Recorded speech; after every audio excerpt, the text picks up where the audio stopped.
dan para petinggi Manguntuh sekarang sudah kabur dan istana ini kosong. Sekarang kita sudah menguasai Manguntuh. Berarti Narirati kabur juga. Ini tidak boleh terjadi. Kalau Narirati pergi, aku gagal menikah. Mana Senopati yang masih hidup? Cepat kemari. Mulai sekarang, aku temunggung kalian. Sendiko Dawa Kanjeng. Aku perintahkan kalian untuk mencari Narirati sampai ketemu. Sendiko Dawa Kanjeng. Cepat berangkat sekarang juga.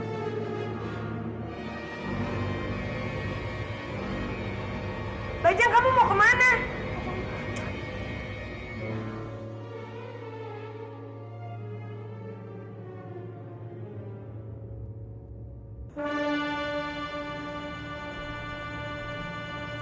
Apa kita mencari tempat lain?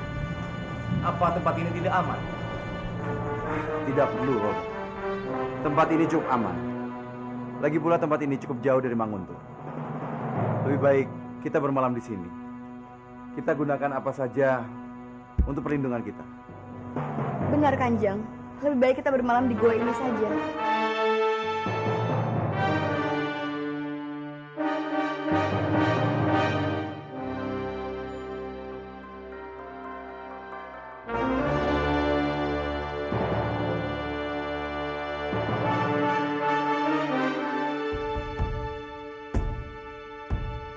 Kalian beristirahatlah.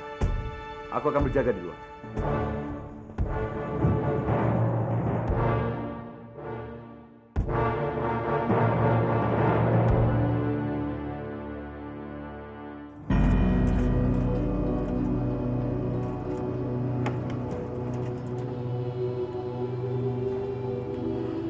Padmini.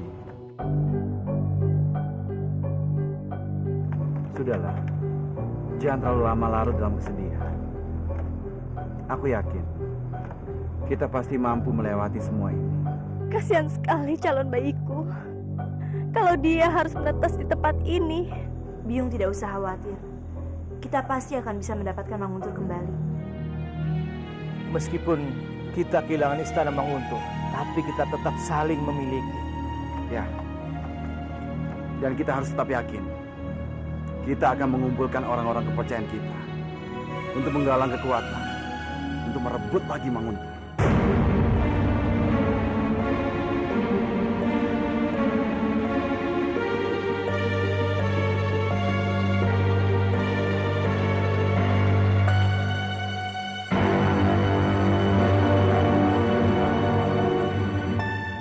Terima kasih, Ustaz. Terima kasih. Kita harus tetap yakin, Romo. Kita pasti bisa merebut Manguntuh lagi.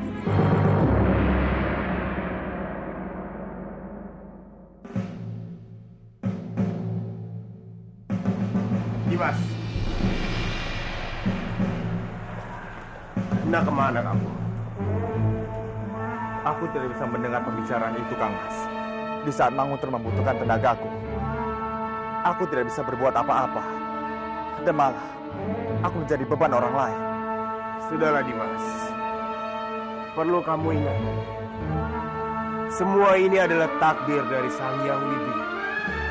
Jadi tiada yang perlu kamu risaukan.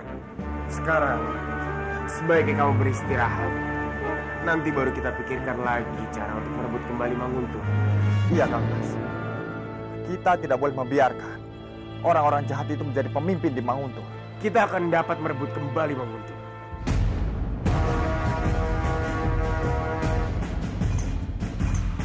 Ayo, ikut dengan aku.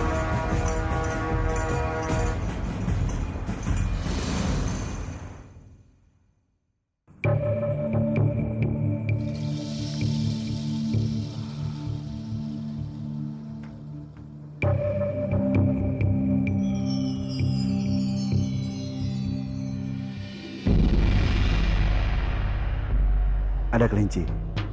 Lumayan juga buat makan malam.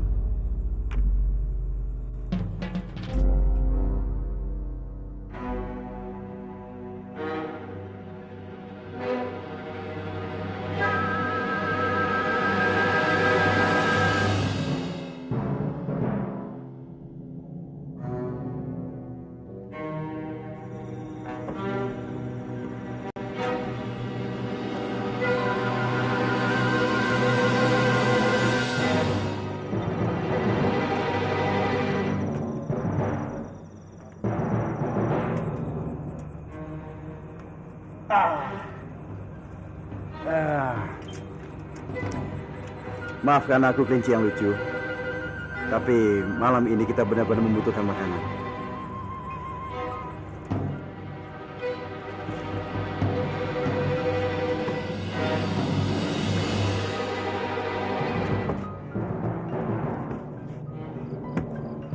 Aku tidak berguna. Aku sungguh tidak berguna.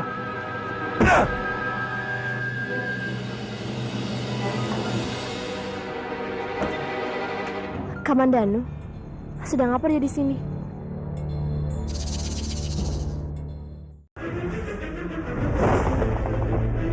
Aku sungguh tidak berguna.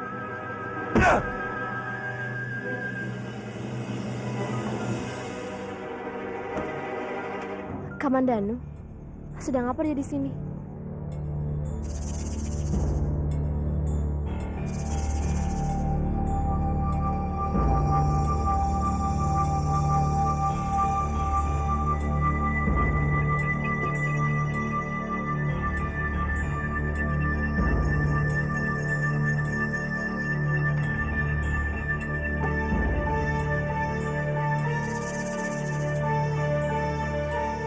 Siapa kamu?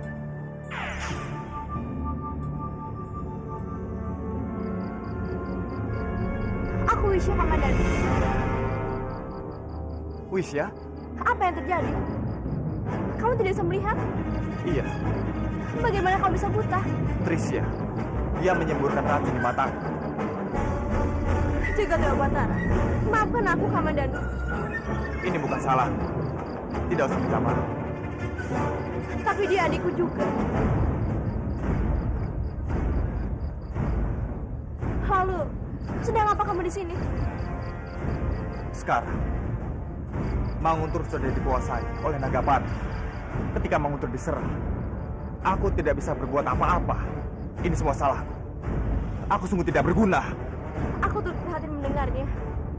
Tapi, kamu tidak perlu menyerahkan dirimu sendiri. Tidak, Wisya. Ini memang salahku. Aku kepala prajurit Manguntur. Tapi apa yang aku lakukan? Aku hanya diam saja. Tidak berbuat apa-apa. Tapi, ini semua karena keadaanmu seperti ini.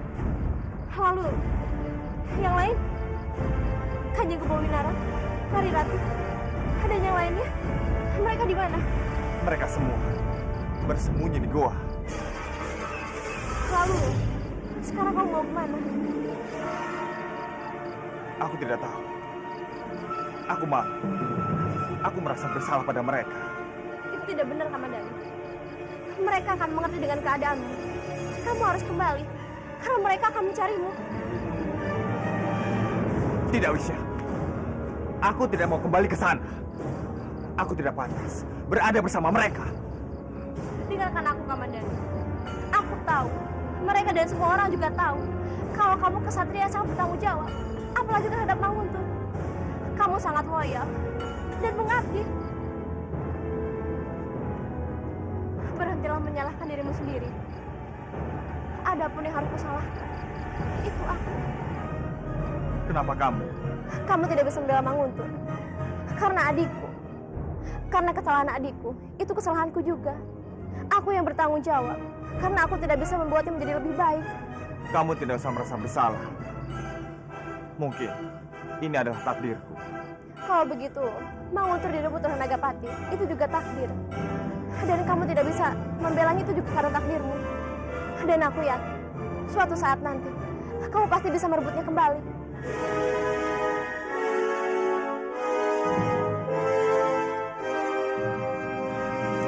Ayolah, Kamandanu. Kita harus pulang. Mereka mencemaskanmu. Dan mereka akan mencarimu. Karena mereka menyayangimu, Kamandanu. Justru, kamu akan bersalah kalau kamu tidak kembali. Ayo kita kembali.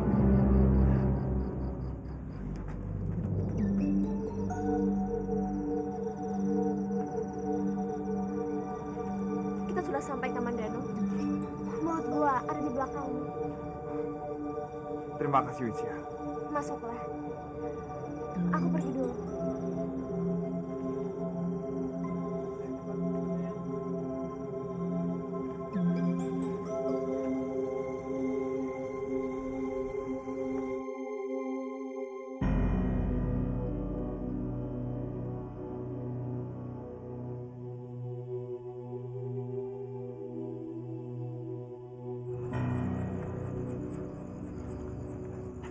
Kamandanu, sedang apa kamu di luar sini? Kanjeng, tadi hamba sedang mencari udara segar. Kamandanu. Kamandanu, kamu kemana saja? Aku sangat mencemaskanmu karena kamu tidak ada. Ya, di luar sini tidak aman bagimu. Lebih baik kita masuk ke dalam. Ayo.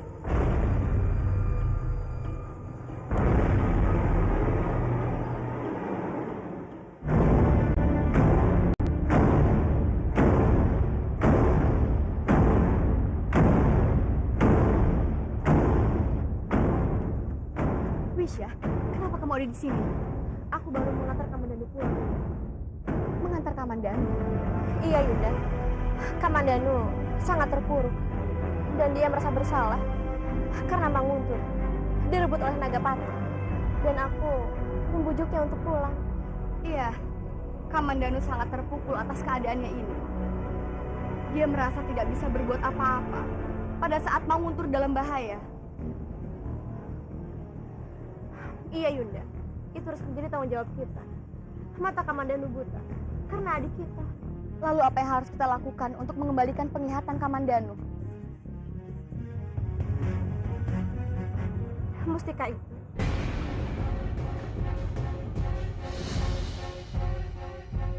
Hanya mustika itu yang bisa mengobati Kamandanu.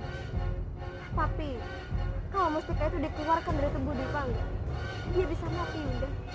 Karena dalam tubuhnya masih mengalir racun yang sangat banyak. Apa tidak ada cara lain? Ada satu cara, Dinda. Kita harus memasukkan racun ke dalam tubuh Dwipangga untuk mengebalkan tubuhnya dari racun. Jika itu berhasil, maka mustika itu bisa dimasukkan ke dalam tubuh Kamandanu. Kalau begitu, aku akan melakukannya.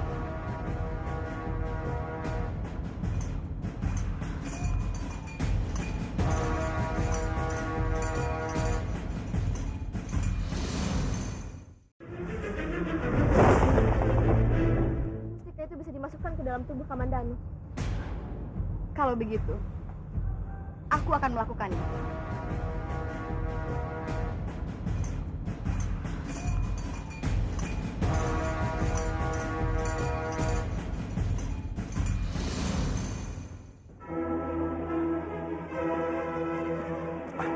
Trisha, Aku datang untuk menagih janjimu, Nagapati. apa maksudmu? Jangan berpura-pura lupa, Nagapati. Kamu berjanji kepadaku untuk menjadikan Ratu Ular. Oh, jadi kamu masih menginginkan untuk menjadi Ratu Ular? Tentu saja, inilah impian terbesarku. Baiklah, aku akan penuhi semua permintaanmu. Jadi kamu akan mewujudkan impianku, Nagapati? Kapan kamu mewujudkan impianku menjadi Ratu Ular? Sekarang, ayo kota. Selamat datang di istanamu, Trisha. Kamu sudah menjadi Ratu Ular. Apa? Tapi Apalagi maumu? mana bisa aku berkata sebagai ratu tanpa prajurit dan para dayangku? Dasar bodoh. Tanpa mustika ular, kamu tidak akan bisa menjadi Ratu Ular yang sesungguhnya.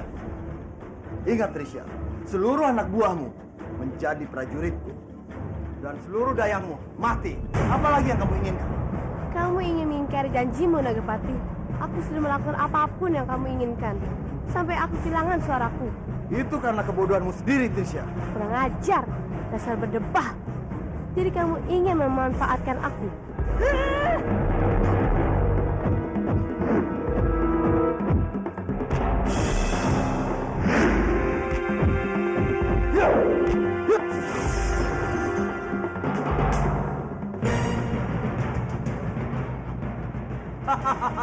Itulah hukuman untukmu, Trisha. Kamu akan selamanya menjadi ular.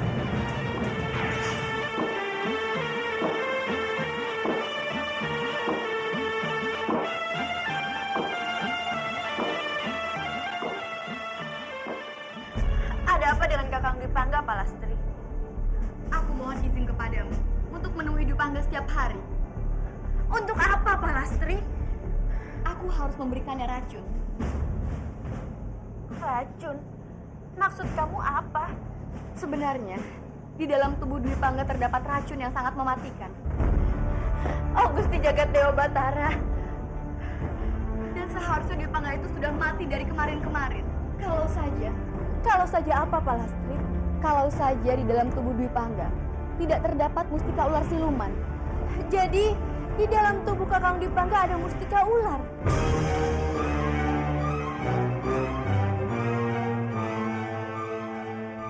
Lalu bagaimana itu bisa terjadi, Palastri?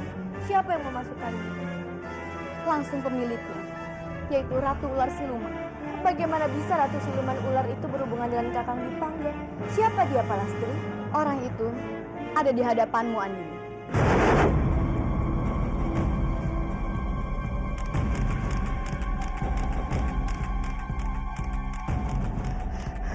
Kamu bercanda, Palastri? Aku sama sekali tidak bercanda. Tidak, aku tidak bisa mempercayai ini semua. Aku mengerti. Lihat ini, Andini.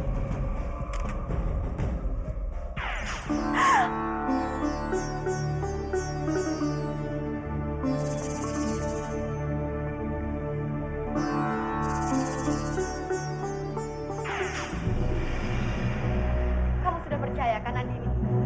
Tapi bagaimana semua bisa terjadi, Palastri? Sebenarnya Romoku adalah ular siluman.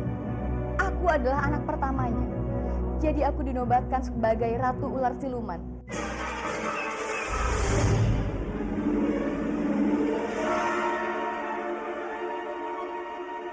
Jadi, kamu rela untuk melepaskan mustika itu di tubuh Kakang Dwi Pangga? Dwi Pangga tidak mengerti mengenai hal ini. Aku mohon rahasiakan semua ini darinya. Aku berjanji, Palastri.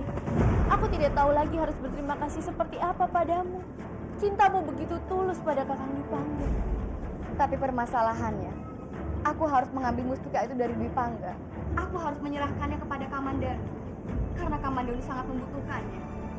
Sebelum aku mengambil mustika itu, aku harus memberikan racun setiap hari, agar dia kebal, Andini. Bagaimana?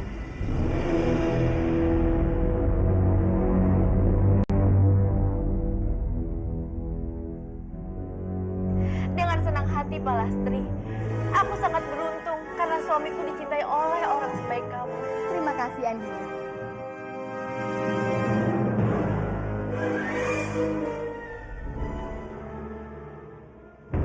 Aku ingin menyampaikan pengumuman penting buat kalian. Sekarang aku adalah satu-satunya penguasa sah di Manguntur ini. Jadi kalian semua harus tunduk pada perintah. Dan ingat, siapapun yang coba-coba melawan aku tak akan segan-segan untuk menyingkirkan kalian. Bagus. Satu hal lagi yang tidak kalah pentingnya. Mulai saat ini, Paman Dipangkara tidak akan lagi jadi kepala pasukan, tapi akan mendapat tugas baru sebagai pengurus panen. Tidak bisa. Aku tidak mau jabatan itu. Aku ingin tetap menjadi panglima perang.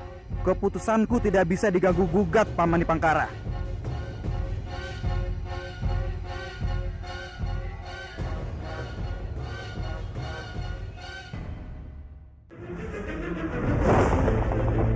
Satu hal lagi yang tidak kalah pentingnya.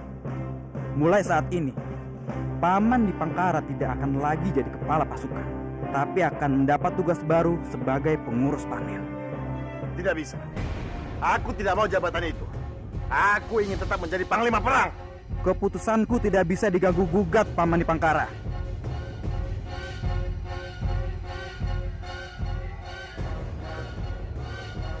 Pada posisi-posisi penting, aku hanya akan mendudukan orang-orang kepercayaanku saja.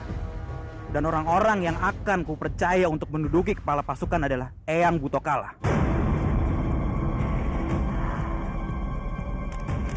Itu saja pengumuman dariku. Kalian boleh kembali ke tempat tugas kalian masing-masing.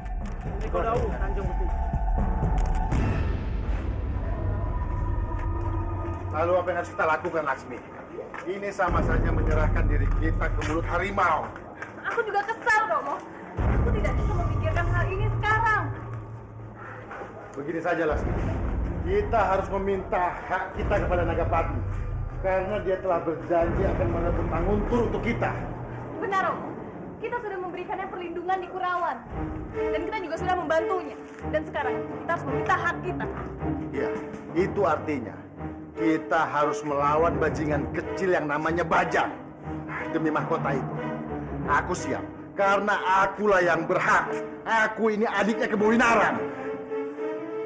Dan kalian jangan lupa, kalau Bajang adalah satu-satunya putra Kebawinaran.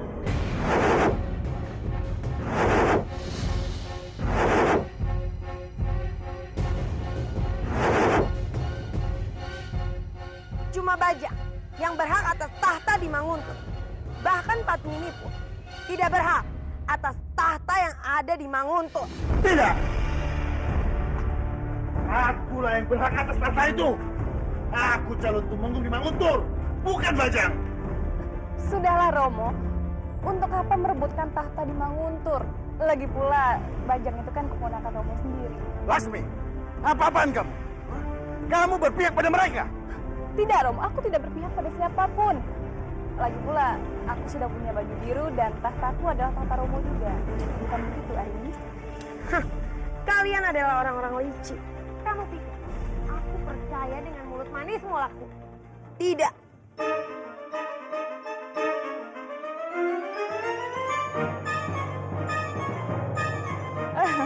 Kita ini kan sudah bekerja sama. Jadi tidak mungkin kalau aku mengkhianatimu. Karena aku tahu kalian sudah bekerja sama ingin merebut tahta Manguntur dari Bajang. Ini peringatan pertama. Sampai kapan kalian tidak akan pernah mendapatkan tahta itu.